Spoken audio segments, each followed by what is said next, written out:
Salam qızlar, axşamınız xeyir. Bu gün sizlər üçün, yəni hər kəsin rahatçılıqla hazırlaya biləcəyi qoğal resepti bölüşmək istədim.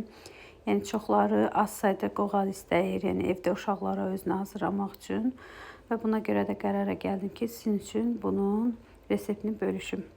Mən bu dəfə mətbəx tərəzisinə istifadə etmədim. Hətta mikserdən belə, xəmir yoğuran mikserdən belə istifadə etmədim ki, sizlərə daha aydın şəkildə göstərə bilim və qaşıq miqdarı ilə ölçülərini qeyd edim.